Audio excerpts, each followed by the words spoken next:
Dukungan mengejutkan Shin Tae-yong untuk John Hartman, isyarat kuat kembalinya sang arsitek kebangkitan timnas Indonesia setelah dihubungi langsung oleh John Hartman. Benarkah? John Hartman itu pelatih yang berpikir untuk menang sebagai tim. Bukan hanya demi dirinya sendiri, ungkap Shin Tae-yong. Simak fakta selengkapnya berikut ini. Auto ketar-ketir. FAM Malaysia dalam tekanan besar akui sulit kejar timnas Indonesia era John Hartman membuat Harimau Malaya kian terjepit. Para supporter Harimau Malaya merasa federasi mereka gagal membangun tim nasional dengan visi yang jelas.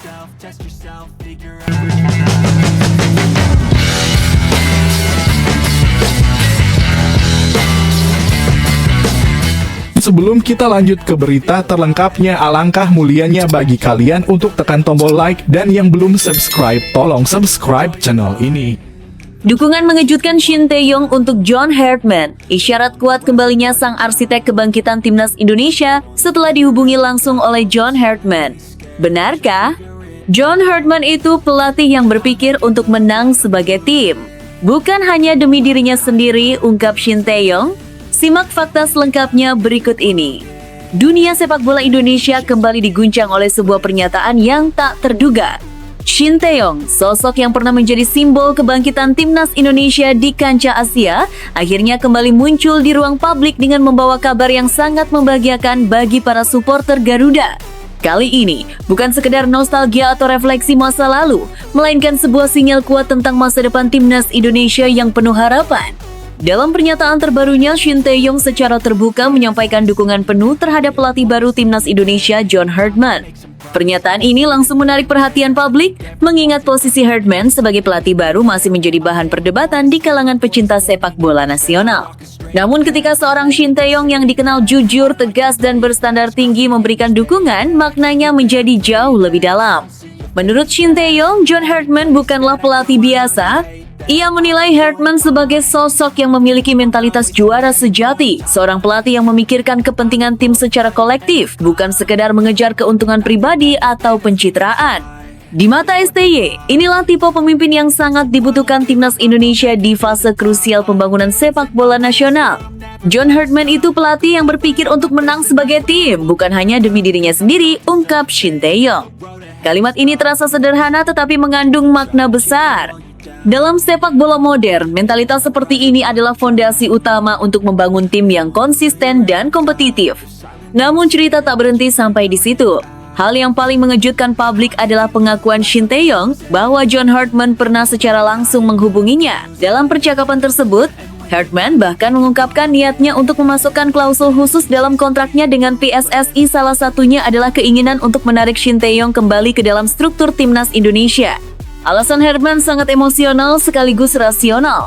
Ia mengaku sangat mengagumi Shin Tae-yong, baik dari sisi kepelatihan maupun dampak besar yang ia berikan terhadap sepak bola Indonesia. Hartman melihat bagaimana para supporter timnas Indonesia begitu mengidolakan STY, dan bagaimana kehadirannya mampu membangun koneksi emosional antara tim dan rakyat Indonesia. Bagi Hartman, Shin Tae-yong bukan sekedar mantan pelatih. Ia adalah ikon perubahan, simbol disiplin, kerja keras, dan mental baja yang selama ini berhasil mengangkat timnas Indonesia dari keterpurukan menuju era yang lebih kompetitif.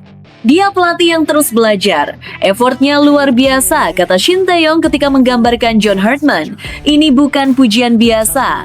Dari seorang pelatih kelas dunia kepada pelatih lainnya, pernyataan ini mencerminkan adanya rasa saling menghormati yang tulus dan visi yang sejalan. Lebih jauh, Shin Tae-yong menegaskan bahwa dirinya tidak menutup pintu sama sekali untuk kembali ke timnas Indonesia, selama hal itu memang menjadi keputusan terbaik bagi kemajuan sepak bola nasional. Ia menyebut bahwa semua kembali kepada PSSI, apakah federasi benar-benar memikirkan kepentingan timnas dalam jangka panjang atau tidak. Menurut STY, klausul yang diajukan John Hartman sangat masuk akal dan patut dipertimbangkan. Namun ia juga realistis. Ia memahami bahwa keputusan besar seperti itu tentu membutuhkan dasar yang kuat. Karena itu, ia menekankan bahwa 6 bulan ke depan akan menjadi periode penilaian yang sangat penting bagi John Hartman. Jika Hartman mampu menunjukkan hasil nyata baik dari segi permainan, mentalitas pemain maupun arah pembangunan tim, maka kemungkinan PSSI akan memikirkan ulang klausul tersebut secara serius.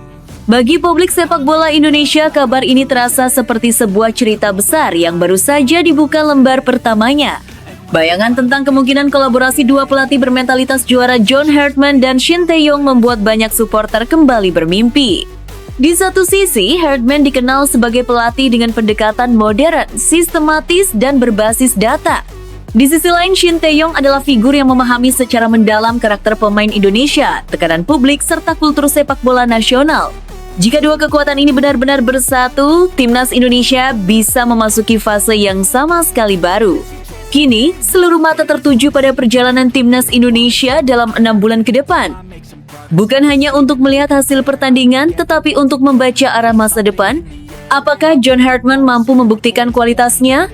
Dan apakah pintu bagi Shin Tae-yong benar-benar akan kembali terbuka? Satu hal yang tak terbantahkan, harapan supporter kini kembali menyala. Di tengah dinamika dan perubahan, sepak bola Indonesia kembali memiliki cerita besar yang layak ditunggu. Dan di balik semua itu, nama Shin Tae-yong kembali bergaung bukan sebagai masa lalu, tetapi mungkin sebagai bagian dari masa depan Garuda. Namun tunggu dulu, setelah admin telusuri secara mendalam bahwa berita di atas adalah karangan belaka dan hoax, ini sebagai edukasi supaya penonton lebih jeli dalam memilih berita. Auto ketar-ketir. FAM Malaysia dalam tekanan besar akui sulit kejar timnas Indonesia era John Hartman membuat Harimau Malaya kian terjepit. Para supporter Harimau Malaya merasa federasi mereka gagal membangun tim nasional dengan visi yang jelas.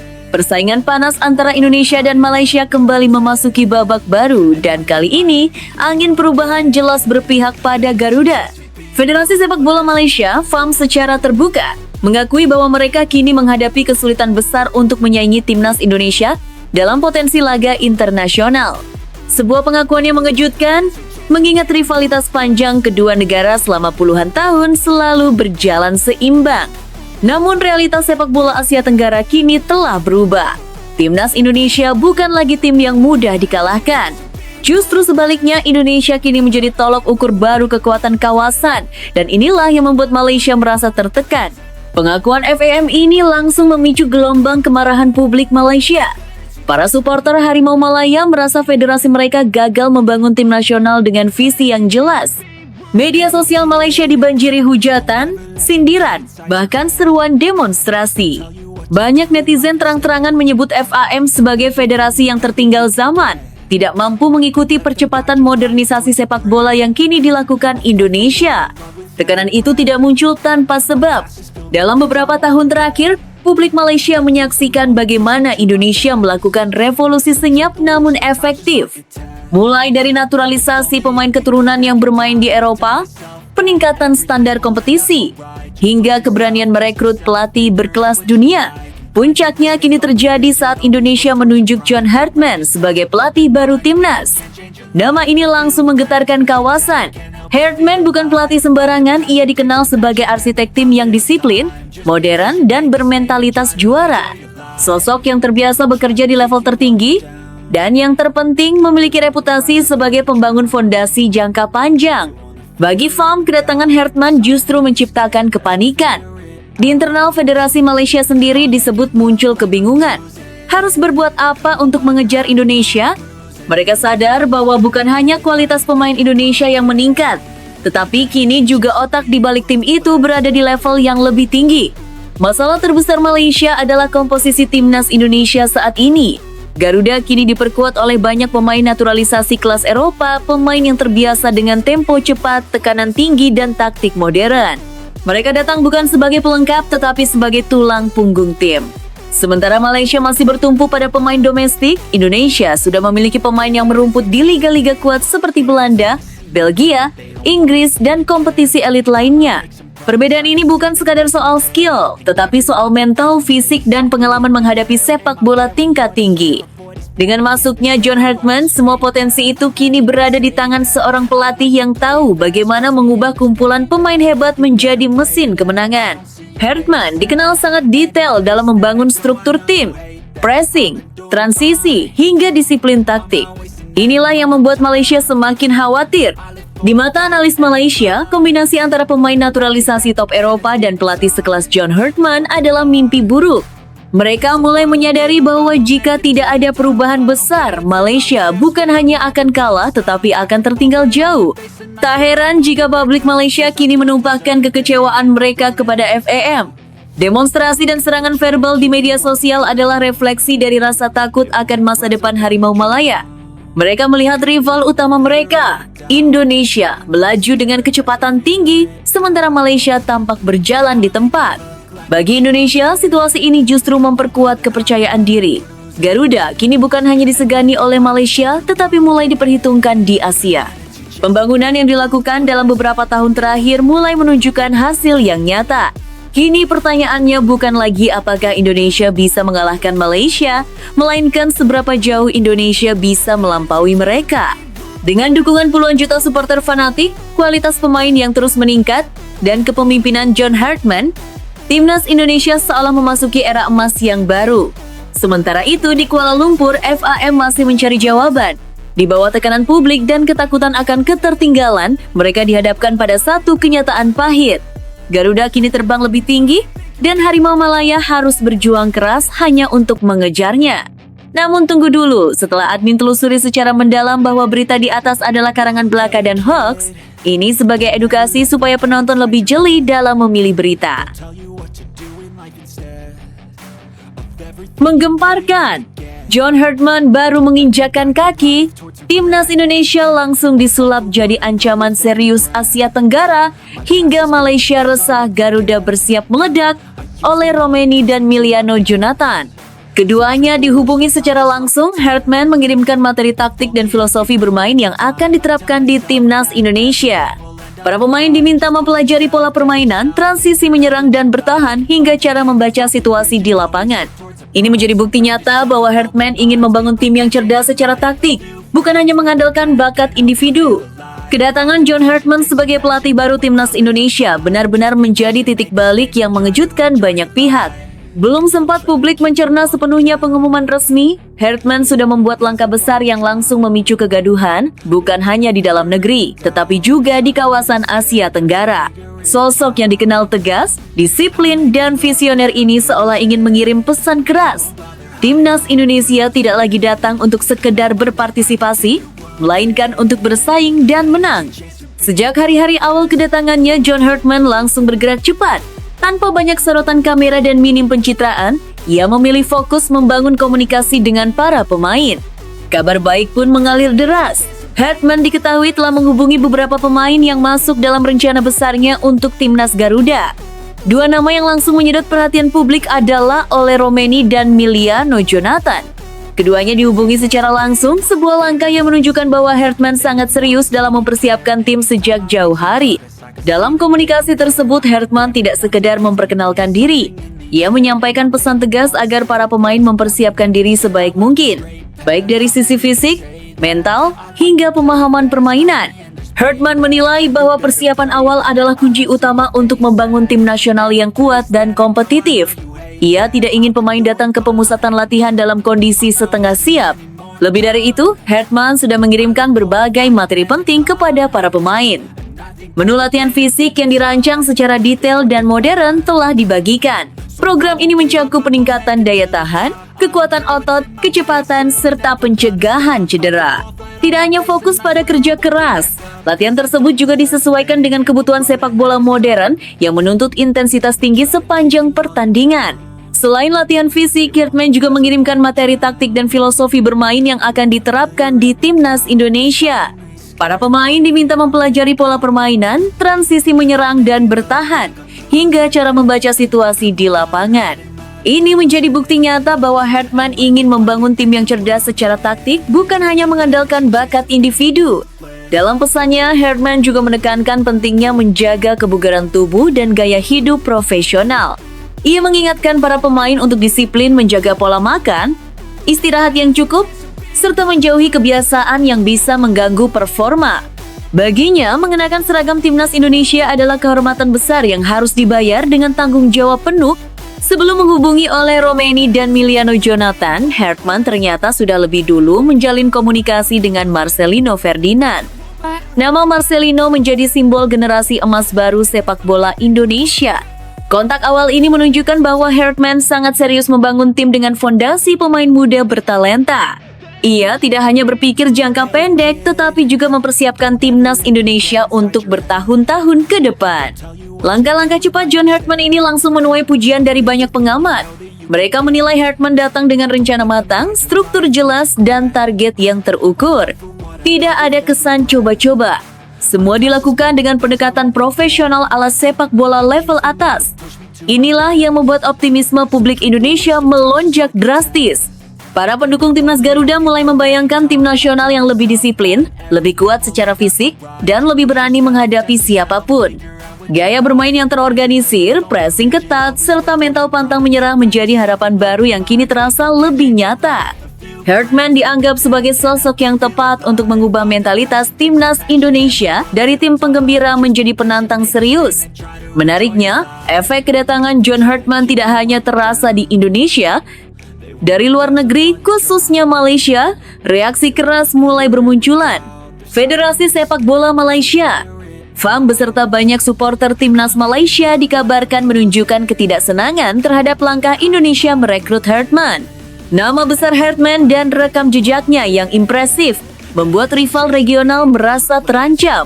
Bagi sebagian pihak di Malaysia, kehadiran Hartman di timnas Indonesia dianggap sebagai sinyal bahaya. Selama ini persaingan Indonesia dan Malaysia selalu panas, baik di dalam maupun luar lapangan.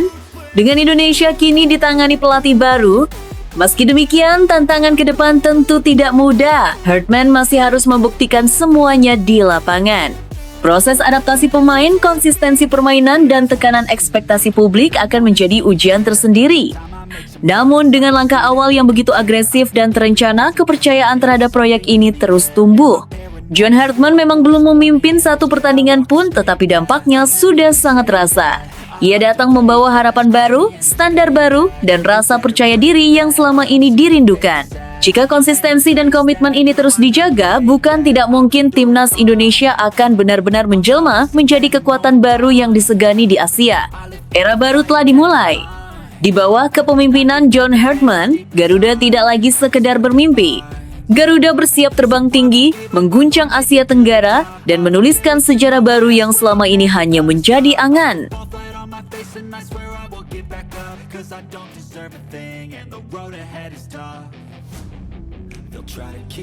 Semenyo beri fairy tale farewell untuk Bournemouth usai libas Tottenham sebelum diresmikan Manchester City.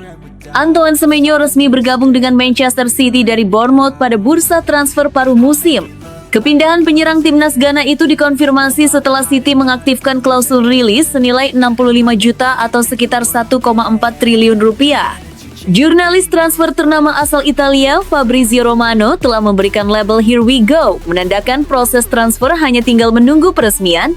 Semenyo dijadwalkan menjalani tes medis pada 8 Januari 2026, sehari setelah penampilan terakhirnya bersama Bournemouth saat menghadapi Tottenham Hotspur. Setelah itu, ia akan menandatangani kontrak jangka panjang bersama The Citizens. Penyerang berusia 25 tahun tersebut tampil impresif musim ini dengan catatan 10 gol dan 3 assist dari 21 pertandingan. Performa konsistennya membuat Semenyo sempat diminati sejumlah klub besar Liga Inggris seperti Chelsea, Tottenham, dan Manchester United, sebelum akhirnya berlabuh ke Manchester City. Kehadirannya diharapkan mampu menambah daya gedor lini depan City bersama Erling Haaland dan Phil Foden dalam upaya mengejar Arsenal di puncak klasemen. Menurut Anda, apakah Antoine Semenyo bisa langsung memberi dampak besar bagi Manchester City? Layakkah ia menjadi pembeda dalam perburuan gelar musim ini? Tuliskan pendapat Anda di kolom komentar.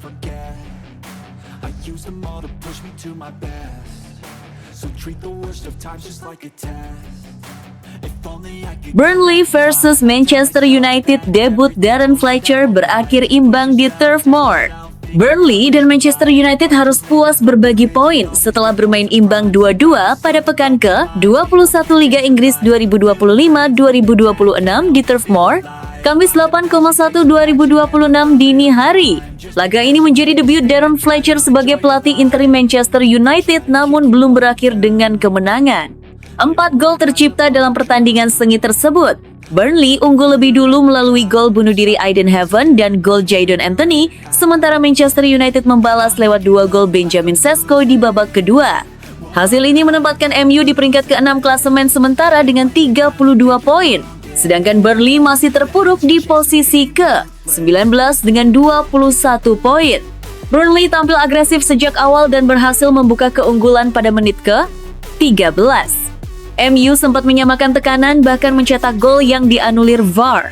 Setelah jeda, Setan Merah bangkit melalui 2 gol Sesko sebelum Burnley kembali menyamakan kedudukan. Sejumlah peluang tercipta di sisa laga, namun skor imbang tetap bertahan. Menurut Anda, bagaimana penilaian terhadap debut Darren Fletcher sebagai pelatih interim? Apakah Manchester United sudah menunjukkan tanda kebangkitan? Sampaikan pendapat Anda di kolom komentar.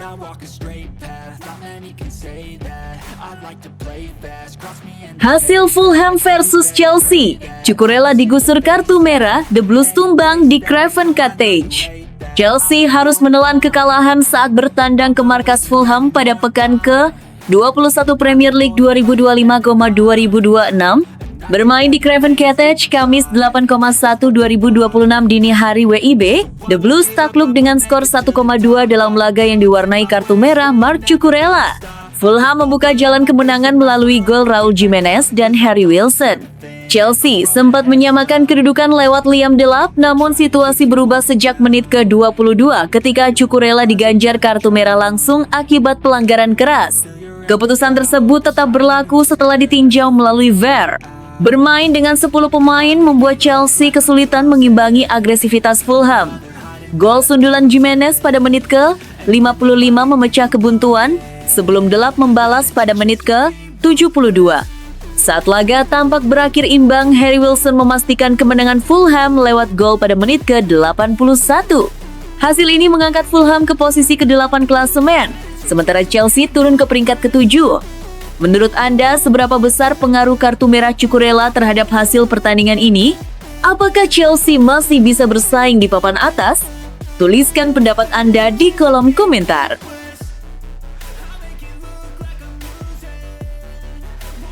Liverpool dicap terlalu bertahan, Arne Slot membantah. Saya penganut sepak bola menyerang. Liverpool kembali menjadi sorotan setelah rentetan hasil imbang yang membuat laju mereka di Premier League tersendat. Dalam 8 pertandingan terakhir, The Reds memang belum terkalahkan, tetapi separuh laga berakhir tanpa kemenangan. Situasi ini memunculkan kritik bahwa Liverpool kehilangan ketajaman dan dinilai bermain terlalu aman di momen-momen krusial. Nama Arne Slot pun ikut disorot. Pelatih asal Belanda itu dituding mengubah identitas Liverpool menjadi lebih bertahan. Namun, Slot dengan tegas membantah anggapan tersebut. Ia menegaskan bahwa filosofi sepak bolanya sejak awal karier selalu mengedepankan permainan menyerang. Slot menjelaskan bahwa pendekatan tim belakangan ini dipengaruhi kondisi skuad yang tidak ideal, terutama absennya sejumlah penyerang utama di tengah jadwal padat. Menurutnya, penyesuaian dilakukan demi menjaga kestabilan setelah Liverpool sempat melewati periode sulit. Meski begitu, ia menegaskan stabilitas bukan berarti bermain defensif. Pressing tinggi dan penciptaan peluang tetap menjadi prinsip utama. Menurut Anda, apakah Liverpool memang terlalu bertahan atau kritik terhadap Arne Slot terlalu berlebihan? Sampaikan pendapat Anda di kolom komentar.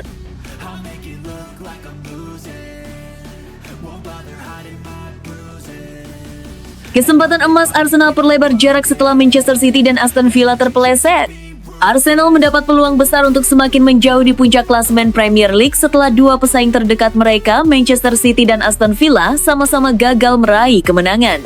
Pada pekan ke-21, Kamis 8,1/2026 dini hari WIB, City ditahan imbang Brighton 11, sementara Villa bermain tanpa gol melawan Crystal Palace.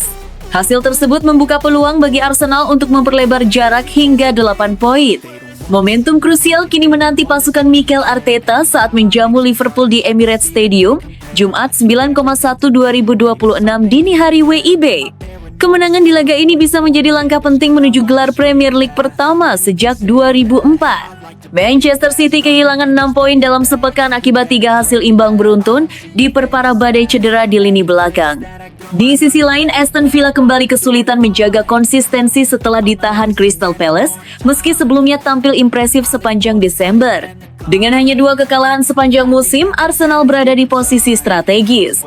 Namun, Liverpool yang tak terkalahkan dalam 9 laga terakhir siap menjadi ujian berat berikutnya. Menurut Anda, apakah ini saat yang tepat bagi Arsenal untuk mengunci persaingan gelar? Mampukah mereka memanfaatkan terpelesetnya para rival? Sampaikan pendapat Anda di kolom komentar.